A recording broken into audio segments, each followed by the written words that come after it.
আসসালামু আলাইকুম my dear all students. আমি রাকিবুল ইসলাম, জামশেদপুর উচ্চ বিদ্যালয় অনলাইন ক্লাসের পক্ষ থেকে সবাইকে স্বাগত। আশা করি সবাই ভালো আছো। সবাইকে ধন্যবাদ যে আমি এর আগে অসীম দ্বারার 3টা পার্ট করেছি এবং অনেকে লাইক কমেন্ট শেয়ার করেছো। যারা লাইক কমেন্ট শেয়ার করেছো তাদেরকে অসংখ্য ধন্যবাদ। এবং আমাকে অনেকেই বলছে যে পার্টগুলো নাকি ভালো হয়েছে। তো এরই পরিপ্রেক্ষিতে আমি আজকের উচ্চতর গণিতের একটি গুরুত্বপূর্ণ পার্ট সমতলীয় ভেক্টর নিয়ে আলোচনা করছি।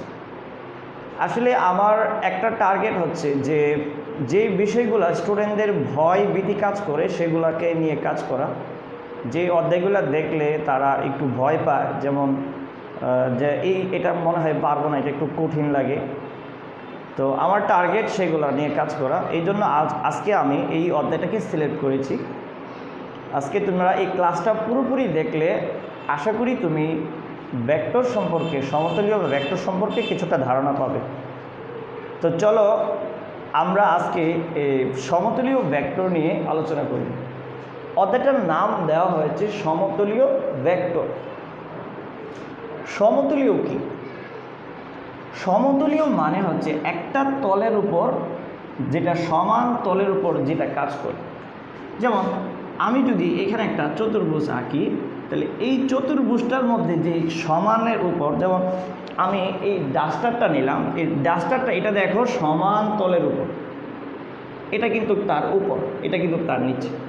তাহলে এটার উপর আমি যে ভেক্টরগুলো নিয়ে আলোচনা করব, এই জন্য এটার নাম দেওয়া হচ্ছে সমতলীয় ভেক্টর। তুমি যদি ইন্টারমিডিয়েটে যাও তাহলে কিন্তু সমতলীয় ভেক্টর না, তখন ভেক্টর নিয়ে আরও ত্রিমাত্রিক বা আরও অনেক বিষয় নিয়ে আলোচনা আছে। তাহলে আমার এই অধ্যায়টা সমতলীয় ভেক্টর। যেমন এটা চতুর্ভুজের মধ্যে আমি যদি ভেক্টরটা এইদিকে ব্যবহার করি, এইদিকে ব্যবহার করি, এদিকে ব্যবহার করি, তাহলে এটা একটা সমান তলের উপর ভেক্টরগুলো ব্যবহৃত হয়েছে। তাহলে আমি যদি এটা নিচে ব্যবহার করি, নিচে এই দিকে, ঠিক আছে, এই দিকে যদি ভেক্টরগুলো ব্যবহার করি, তাহলে কিন্তু এটা সমান্তলের বাহিরে, তাহলে কিন্তু এটা কিন্তু সমান্তলীয় ভেক্টর হবে না। তাহলে আমি এই তলটার উপর যে ভেক্টরটা নিয়ে আলোচনা করব, এই জন্য এটার নাম দেওয়া হচ্ছে সমতলীয় ভেক্টর। সমতলীয় ভেক্টরের সর্বপ্রথম যে আলোচনাটা আছে সেটা হচ্ছে স্কেলার রাশি ও ভেক্টর রাশি। চলো আমরা আগে রাশি কি, রাশি বিষয়ে আলোচনা করব। তোমরা জানো পদার্থবিজ্ঞানে পড়েছ যে রাশি দ্বিতীয় অধ্যায়ের আলোচনা আছে, না প্রথম অধ্যায়ে আলোচনা আছে রাশি। রাশি হচ্ছে ভৌত জগতে যা কিছু আমরা পরিমাপ করি সেটা হচ্ছে রাশি। যেমন ধরো আমার এই কলমটা যদি এখান থেকে 10 সেন্টিমিটার হয়, তাহলে এটা 10 সেন্টিমিটার আমি পরিমাপ করলাম এবং এটাকে আমি বললাম এটার ভর 20 গ্রাম, তাহলে এটাকে আমি পরিমাপ করলাম, তাহলে এটা একটা কি রাশি। আমরা যা কিছু পরিমাপ করি, তোমার বাড়ি থেকে স্কুলের এই যে দূরত্ব আমি কি মাপলাম, পরিমাপ করলাম, এটা হয়ে গেল কি রাশি। তাহলে এখন দেখো, তাহলে আমরা বলতে পারি ভৌত জগতে যা কিছু পরিমাপ করি সেটা হচ্ছে রাশি। ওকে, তাহলে স্কেলার কি? স্কেলার রাশি হচ্ছে যে সকল রাশিকে, যে সকল রাশি মানে পরিমাপ করে যেটা, এটা। তাহলে স্কেলার কি? স্কেলার রাশি হচ্ছে যে সকল রাশিকে সম্পূর্ণ রূপে প্রকাশ করার জন্য শুধু মান নির্ণয় করা দরকার, শুধু মানের দরকার, সেটা হচ্ছে স্কেলার রাশি। যে আমি এখন বললাম তোমাকে যে আমার বাড়ি থেকে স্কুলের বা তোমার বাড়ি থেকে স্কুলের দূরত্ব 100 মিটার, তাহলে তোমার কি দরকার হয়েছে? এখানে শুধু 100 মিটার মানের দরকার হয়েছে। তাহলে এটাকে আমি কি বলবো? এটাকে বলবো আমি স্কেলার রাশি। শুধু কিসের দরকার? মানের দরকার। ওকে, মানের দরকার। যে সকল রাশিকে সম্পূর্ণরূপে প্রকাশ করার জন্য শুধু মান নির্ণয়ের দরকার, মানের দরকার, সেটাকে বলা হয় স্কেলার রাশি। ঠিক আছে, যেমন আমি এটাকে ধরলাম এ বি একটি কি রাশি? এ বি একটি স্কেলার রাশি। এখন আসো ভেক্টর রাশি কি? ভেক্টর রাশি হচ্ছে যে সকল রাশিকে সম্পূর্ণরূপে প্রকাশ করার জন্য এই যে আমি এখানে লিখছি ভেক্টর রাশি।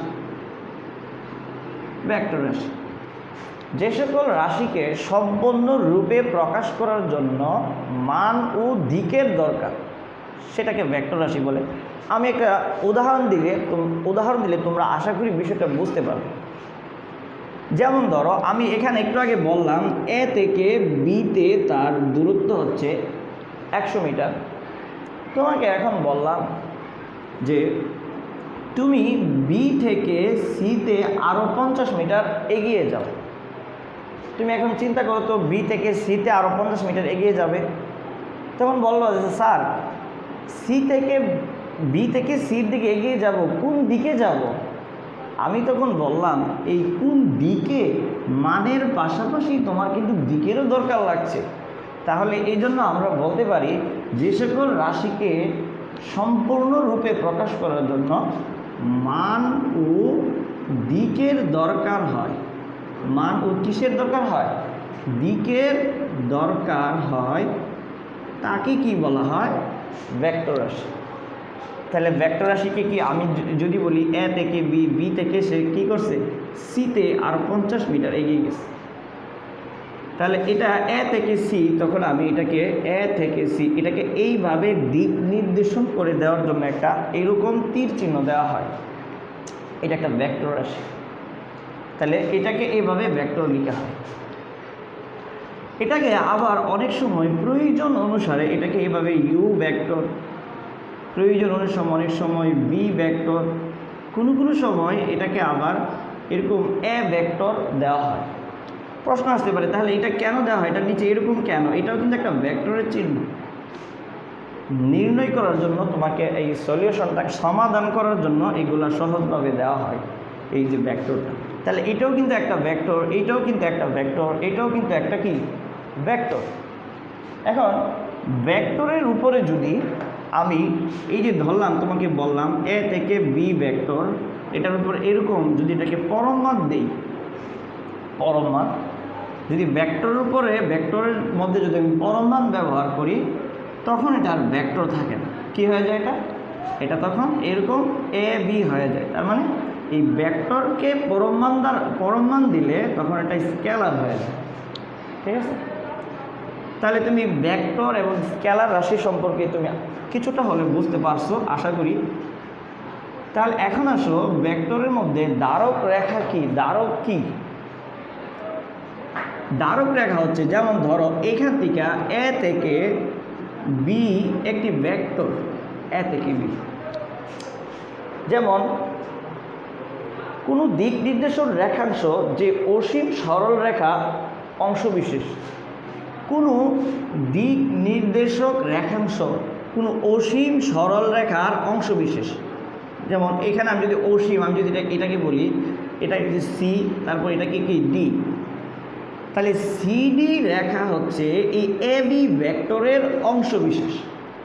তাহলে আমি বলতে পারি সিডি রেখা হচ্ছে দ্বারক বা দ্বারক রেখা। আশা করি বুঝতে পারছো। আমি যদি আবার এখানে বলি এটা একটা সিডি ভেক্টর, তাহলে এটাকে যদি আমি অসীম পর্যন্ত নিয়ে যাই, অসীম পর্যন্ত, তাহলে এ বি হবে সিডি এর অংশবিশেষ। তাহলে এ বি হচ্ছে ধারক রেখা, এ বি এর ধারক রেখা। আমি যদি আরও অসীমে নিয়ে যাই, এটাকে ই দ্বারা সূচিত করলাম, এটাকে এফ দ্বারা সূচিত করলাম, তাহলে আমি যদি বলি এসি ভেক্টর হচ্ছে ই এফ এর দ্বারক রেখা। বুঝতে পারছো দ্বারক রেখাটা কি?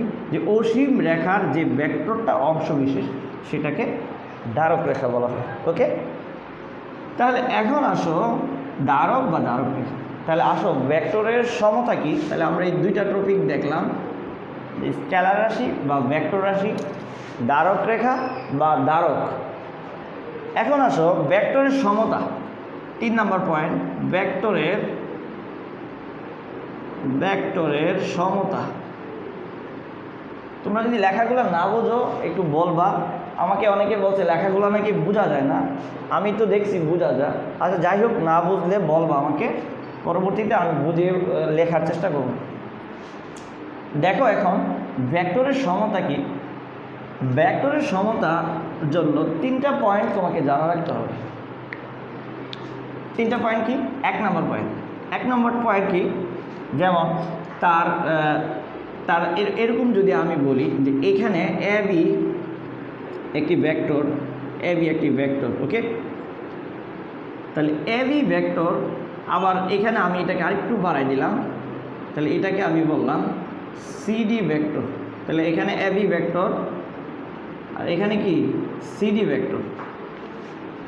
তাহলে এ বি ভেক্টর এবং সিডি ভেক্টর এর দৈর্ঘ্য, আমি যদি এটাকে ইউ ভেক্টর, এটাকে যদি আমি বি ভেক্টর বলি, তাহলে এ বি ভেক্টর এবং সিডি ভেক্টর পরস্পর সমান থাকতে হবে, তাদের দৈর্ঘ্য পরস্পর সমান থাকতে হবে। 1 নম্বর পয়েন্ট, তাদের দৈর্ঘ্য কি পরস্পর সমান। 2 নম্বর পয়েন্ট, 2 নম্বর পয়েন্টটা হচ্ছে যে তারা কি, তারা হতে হবে ইউ এর ধারক, অর্থাৎ ইউ এর ধারক বি এর ধারক অভিন্ন হতে হবে। যেমন আমি তোমাকে এখানে বলছিলাম যে একটা ধারক রেখা, যে এইখানে আমি যদি বলি যে এইখানে ই, এটাকে এফ ধরলাম, তাহলে এখানে দিলাম এ থেকে বি ভেক্টর, এখানে দিলাম সি থেকে ডি ভেক্টর, ওকে? তাহলে এ বি এবং সিডি যে ভেক্টর দুইটা, যে এ বি ভেক্টর আর এটাকে বললাম সিডি ভেক্টর, তাহলে এই ধারক রেখার অভিন্ন রেখা হতে হবে, মানে একটা রেখা হতে হবে যে ধারকের সঙ্গে অভিন্ন অথবা সমান্তরাল। সমান্তরালটা কি? যে এটা যেমন এ বি ভেক্টর, এই যে এ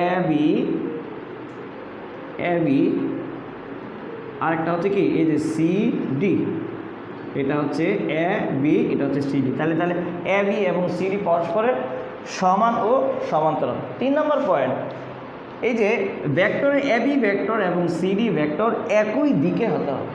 যেমন আমি এটা একই দিকে দিব, যে এ বি ভেক্টর, এই যে এ বি ভেক্টর, এই যে দেখো এ বি ভেক্টর, এই ভেক্টরটা আবার সিডি ভেক্টরটা আবার এই দিকে হতে পারবে না, এই দিকে হতে পারবে না।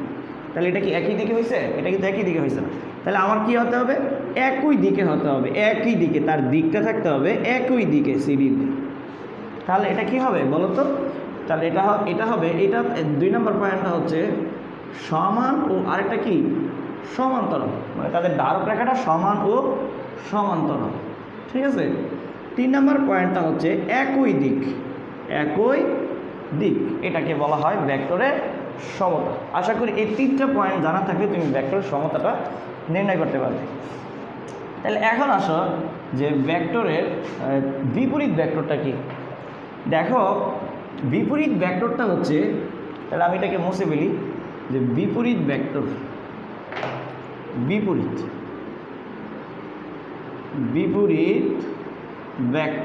ভেক্টরটা কি? এতক্ষণ তোমরা কিন্তু সমান ভেক্টর বুঝছো। তাহলে বিপরীত ভেক্টরটা হচ্ছে, বিপরীত ভেক্টরটা একই, তাদের দৈর্ঘ্য দুটার কী হতে হবে?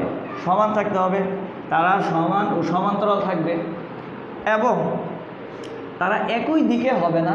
যদি সমান ভেক্টর হয়, ভেক্টর সমতা হলে একই দিকে থাকবে, আর বিপরীত ভেক্টর হলে তার বিপরীত দিকে থাকবে। যেমন একটা ভেক্টর এই দিকে যাচ্ছে, আবার এই সিডি ভেক্টর তার বিপরীত দিকে আসছে, এই যে বিপরীত দিকে আসছে, তাহলে এটা একই দিক থাকবে না, তারা পরস্পর বিপরীত দিকে ফিরে আসবে। তাহলে আমি বলতে পারি ইউ ভেক্টর এর দিক এবং বি ভেক্টরের দিক পরস্পর বিপরীত দিক। তাহলে আমরা এই ভেক্টরটাকে কি ভেক্টর বলতে পারবো? ভেক্টরের বিপরীত ভেক্টর, ওকে? এখন আসো খুব গুরুত্বপূর্ণ একটা টপিক, সেটা হচ্ছে ভেক্টরের যুগের বিধি। এই জিনিসটা দিয়ে আমরা অসংখ্য সলিউশন করবো, জ্যামিতিক সলিউশন, এই যে ভেক্টর সমতুল্য ভেক্টরের জ্যামিতিক সমাধান করবো এটা দিয়ে। তাহলে এখন দেখি আমরা ভেক্টরের যুগের ত্রিভুজ বিধি। তাহলে ভেক্টরের যুগের ত্রিভুজ বিধি কি? দেখো অত্যন্ত গুরুত্বপূর্ণ।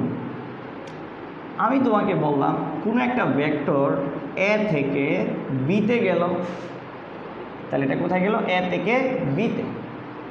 তাহলে আরেকটা ভেক্টর আমি যদি বলি বি থেকে আরেকটা ভেক্টর সিতে গেল, তার মানে কোথায় গেল? এ থেকে একটা ভেক্টর বিতে গেল, আর আরেকটা ভেক্টর বি থেকে সিতে গেল, তার মানে কোথায় গেল? এই বি এবং বি যদি দুইটা কাটি, তার মানে এ থেকে সিতে গেল, তাহলে এ থেকে কোথায় গেল? সিতে গেল। এটাকেই বলা হয় ভেক্টরের যোগের ত্রিভুজ বিধি। তাহলে কোথায় গেল? এ থেকে সিতে গেল। আবার বলি বিষয়টা, একটা ভেক্টর এ থেকে যদি বিতে যায় আর বি থেকে যদি সিতে যায়, তাহলে আরেকটা বিষয় টপিক আমি বলি না, যে একটা ভেক্টরের এই বিন্দুটাকে বলা হয় আদি বিন্দু আর এই দ্বিতীয় বিন্দুটাকে বলা হয় প্রান্ত বিন্দু। ঠিক আছে, এটাকে বলা হয় আদি বিন্দু। এ ভেক্টরটা হচ্ছে কি বিন্দু? আদি বিন্দু। ওকে, আদি বিন্দু মনে রাখবেন। আর বি ভেক্টরটা হচ্ছে, এই ভেক্টরটা হচ্ছে প্রান্ত বিন্দু, প্রান্ত বিন্দু। তাহলে এ ভেক্টরের আদি বিন্দু, বি ভেক্টরের এবি ভেক্টরের এ ভেক্টরটা হচ্ছে আদি বিন্দু আর বিসি ভেক্টরের বি ভেক্টরটা হচ্ছে আদি বিন্দু। ওকে, তাহলে বি ভেক্টর এখানে দেখো, এবি ভেক্টরের প্রান্ত বিন্দু এবং বিসি ভেক্টরের আদি বিন্দু পরস্পর যদি সমান থাকে, তাহলে ভেক্টরটা হবে এসি ভেক্টর, অর্থাৎ তারা এই দুইটা হবে, যে বিবি পরস্পর সমান, তাহলে বিবি থাকবে না, থাকবে কি? AC vector. এটাকে বলা হয় ত্রিভুজের যুগের বিধি। মনে থাকবে? তাহলে যারা ত্রিভুজের যুগের বিধি বুঝছো, তারা ত্রিভুজের বিয়োগের বিধিটা খুব সহজ। কীরকম? আমি যদি এটাকে একটা ত্রিভুজকে এভাবে লিখি যে এই ত্রিভুজটা কি, ত্রিভুজের যুগের বিধি যারা জানে তারা ত্রিভুজের বিয়োগের বিধিটাও খুব সহজ। কীরকম? এখানে দেখো এবি ভেক্টর, আমি যদি এখানে বিসি ভেক্টর রেখে এবিটাকে ওই পাশে পাঠাই দিই, তাহলে এসি ভেক্টর এবি যদি ওই পাশে চলে যায়, তাহলে কি হয়? এদিক এইভাবে হয়, এটা এই পাশে গেলে মাইনাস হয়। তাহলে কীরকম দেখো, তাহলে এ থেকে, এটা যদি আমি বলি এভাবে, এ ভেক্টর বি সি, তাহলে আমি বি থেকে সিতে গেলাম এবং এই বি থেকে সিতে গেলাম এবং এ থেকে সিতে গেলাম, তার মানে আমি কোথায় গেলাম? এ থেকে বিতে গেলাম। ঠিক আছে, তাহলে বিসি ভেক্টর বিসিকে যদি নির্ণয় করি, তাহলে এটাকে আমি ধরে নিতে পারি, এটাকে আমি পক্ষান্তর করি, কিন্তু এরকমভাবে পক্ষান্তর করে কিন্তু ত্রিভুজের ভেক্টরের বিয়োগের বিধি সাধারণত নির্ণয় করা ঠিক না। তবে আমার মনে রাখার জন্য যে যুগের ভেক্টরের ত্রিভুজ বিধি যারা বুঝছো, তারা ভেক্টরের যুগের বিধির প্রথম অংশটা যদি আমি পক্ষান্তর করে দিই, তখনই এটা ত্রিভুজের বিয়োগের বিধি রুলস হয়ে যায়। মনে থাকবে? তাহলে অনেক সময় এগুলোকে আমরা ধারক বলি, এটাকে ইউ ধরি, এটাকে বি ধরে থাকি সাধারণত, যে এটাকে এইভাবে যদি যায়, তাহলে এটা ইউ প্লাস বি হয়। পুরোপুরি সময় এইভাবে লেখা হয় প্রয়োজন অনুসারে। ঠিক আছে, তাহলে এটাকে আমরা ভেক্টরের যুগের এবং এটাকে আমরা ভেক্টরের বিয়োগের বিধি হিসাবে কল্পনা করতে পারি। তো এখন আসো অবস্থান ভেক্টরটা কি। এই 7 নম্বর পয়েন্ট, অবস্থান ভেক্টর। দেখো অবস্থান ভেক্টরটা কি, যে তুমি এই জায়গায় দাঁড়িয়ে আছো, তো এই জায়গায় দাঁড়িয়ে তুমি কি কি দেখতেছো? যে একটা মাঠের মাঝখানে দাঁড়িয়ে বা কোনো একটা প্রান্তে দাঁড়িয়ে তুমি দেখতেছো ওইখানে গাছপালা, আর পাশে দেখতেছো নদী, পাশে দেখতেছো মানে কি পাখি, আবার তোমার ফ্রেন্ডকে আরও দূরে দেখতেছো। তাহলে তুমি অবস্থাটাই, তোমার অবস্থান থেকে কিন্তু তোমার সাপেক্ষে, তোমার অবস্থানের সাপেক্ষে ওই বিষয়গুলো কিন্তু তুমি কল্পনা করে থাকো। তাহলে অবস্থান ভেক্টরটা কি? অবস্থান ভেক্টরটা হচ্ছে, যেমন এটাকে যদি আমি এ বি কল্পনা করি, তাহলে কোনো একটা বিন্দুর সাপেক্ষে তুমি এই এ বিন্দুর সাপেক্ষে বি বিন্দুটা হচ্ছে অবস্থান ভেক্টর। যেমন এ বিন্দুর সাপেক্ষে বি বিন্দুটা কি?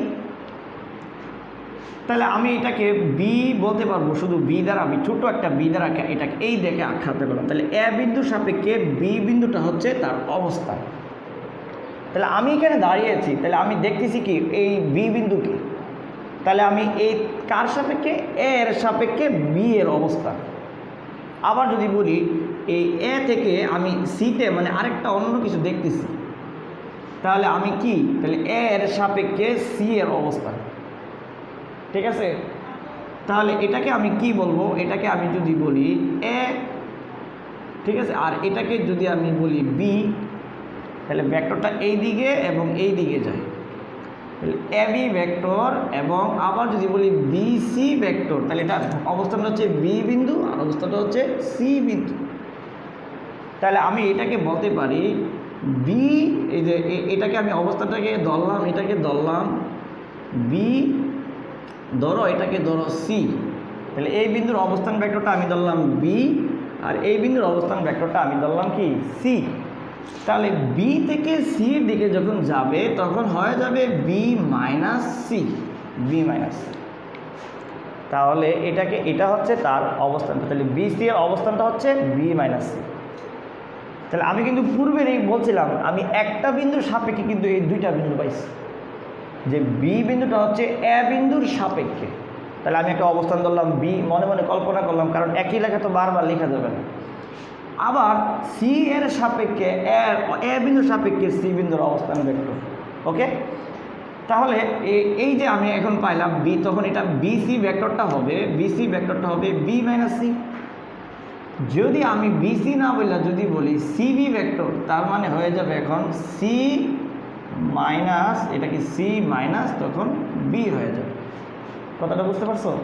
তাহলে যেটাকে আমি যেভাবে এটাকে ইন্ডিকেট করি, চতুর্ভুজ করি, ত্রিভুজ করি, ত্রিভুজ করলে এটা যেই দিকে আমি ভেক্টরটা দিই তাহলে এটা তার দিকে মাইনাস হয়ে যাবে। ওকে, তাহলে এটা যদি এই দিকে বি দিকে দিই তাহলে বি মাইনাস সি। আবার যদি বি সি থেকে বির দিকে ভেক্টর ইন্ডিকেট করি, দিক নির্দেশ করি, তাহলে এটা হয়ে যাবে সি মাইনাস বি। ঠিক আছে, আবার এইটার নিচে অবশ্যই ভেক্টর চিহ্ন দিতে হবে। ওকে, তাহলে তোমরা বুঝলা যে অবস্থান ভেক্টরটা কি। পরবর্তীতে ত্রিভুজ ভেক্টরের যোগের ত্রিভুজ বিধি, এটা বুঝে ভালো করে বুঝবা আর এই অবস্থান ভেক্টরটা নির্ণয় করবা, তাহলে ওই অধ্যায়টা তুমি খুব ভালোভাবে বুঝতে পারবে। ঠিক আছে, ভেক্টরের সামান্তরিক বিধি, সামান্তরিক বিধিটা কি একটু দেখো, এটা খুব মজার। যে এইখানে একটা অবস্থান, মনে করো কোনো কিছু আছে, এখানে একটা কোনো একটা বস্তু আছে, হ্যাঁ, এই বস্তুটাকে তুমি যদি এই দিক দিয়ে ধাক্কা দাও তাহলে এটা এই দিকে যাবে। আবার যদি তুমি এই দিক দিয়ে বস্তুটাকে ধাক্কা দাও তাহলে এই দিকে যাবে। তাহলে তুমি যদি বস্তুটা একই দুই জায়গার থেকে যদি একসাথে দুই বস্তুটাকে ধাক্কা দেয় তাহলে কোন দিকে যাবে? তাহলে এই বস্তুটা অবশ্যই এই দিকেও যাবে না, এই দিকেও যাবে। কোন দিকে যাবে? এই বস্তুটা এই দিকে যাবে। ঠিক আছে, তাহলে এখন আসো সামান্তরিক ভেক্টরের যুগের সামান্তরিক বিধিটা কি। তাহলে আমি এইভাবে কল্পনা করি, তাহলে আমরা সামান্তরিক বিধিটা আমরা নির্ণয় করি। দেখো এই যে আমি এটাকে নির্ণয় সোজা করে লিখি একটু, দেখো আমরা যদি এটাকে বলি এ বি সি ভেক্টর এবং এটাকে যদি আমি ডি কল্পনা করি, আমরা কিন্তু জানি সামান্তরিকের বিপরীত বাহুগুলো পরস্পরের সমান ও সমান্তরাল। তাহলে এই ভেক্টরটা এই দিকে যায় এবং এই ভেক্টরটা এই দিকে যায়, কারণ আমি আগেই বলছিলাম এই দিক দিয়ে যদি তুমি এই দিক দিয়ে এটাকে তুমি বল প্রয়োগ করো, এই দিক দিয়ে যদি বল প্রয়োগ করো তাহলে কিন্তু এটা এই দিকে যাওয়ার চেষ্টা আর এটা এই দিকে যাওয়ার চেষ্টা। তাহলে এটা কোথায় গেল? তারা কিন্তু এই দিকে গেল, সামান্তরিকের কর্ণের দিকে গেল। ঠিক আছে, তাহলে এখন দেখো এই এ থেকে বি এর দিকে ভেক্টর আমি যদি ইউ ভেক্টর কল্পনা করি এবং বি থেকে সি ভেক্টর, তাহলে আমি যদি বি কল্পনা করি, তাহলে আমরা সামান্তরিকের রোজটা কিন্তু ভেক্টরের যুগের ত্রিভুজ বিধি থেকে আসছে। তাহলে আমরা এটাকে বলতে পারি ইউ প্লাস বি ভেক্টর। ঠিক আছে, আবার যদি বলতে পারি এ থেকে ডি ভেক্টর দিকে যায় এবং ডি থেকে যদি সি ভেক্টরের দিকে যায়, তাহলে আমি এটাকে কোথায় গেল? এটা এ থেকে সি ভেক্টর দিকে গেল ওই ত্রিভুজের যুগের রুলস অনুসারে। তাহলে আমি এটাকেও বলতে পারি ইউ প্লাস বি ভেক্টর। ওকে, তোমরা যদি না বুঝে থাকো পরবর্তীতে আমাকে বলবা, আমি আবার আরেকটু সুন্দর করে বোঝানোর চেষ্টা করব। প্রয়োজনে বারবার ভিডিওটা দেখবা, তাহলে তুমি আরও ভালো। প্রথম অংশ যারা নবম শ্রেণীতে আসো তারা হয়তো একটু বুঝতে কষ্ট হবে, তুমি বারবার ভিডিওটা দেখবা, তাহলে তোমার বিষয়টা ক্লিয়ার হয়ে যাবে। যে হয়তো বা এখানে ভেক্টরগুলো এই যে কী করতেছি, এখানে এই অধ্যায়টা কিন্তু দেখলে, যে লেখাগুলো দেখলে বা একটু কষ্ট লাগে যে কি করছে এখানে, কি অদ্ভুত মনে হয়। আসলে অদ্ভুত না, খুব সহজ এবং ছোটো ছোটো টপিক, বুঝলে খুব মজা পাইবা এই জিনিসটা পড়ে। তাহলে এটাকে আমরা এইভাবে বলতে কল্পনা করতে পারি যে আমি বললাম A B vector plus BC vector, তার মানে কি এই বি কাটা গেলে এসি ভেক্টর। তাহলে এই যে বিসি লিখলাম, বিসিটা কার সমান? এডি এর সমান। তাহলে আমরা যে সামান্তরিকের বিপরীত বাহুগুলো পরস্পরের সমান ও সমান্তরাল, তাহলে আমি এখানে ভেক্টর, এই যে ভেক্টর, হ্যাঁ, তাহলে এই এবি এবি যদি রাখি তাহলে কি দাঁড়ায় দেখো, যে এবি এখানে আমি রাখলাম এবি ভেক্টর, ঠিক আছে, এবি প্লাস এই বিসির পরিবর্তে আমি লিখতে পারি এডি, ওকে, বিসির পরিবর্তে লিখতে পারি এডি। তাহলে AC AD AB vector plus AD AB vector plus AD vector সমান সমান কি এসি ভেক্টর। তার মানে এটার বিপরীতভাবে লেখা যায়।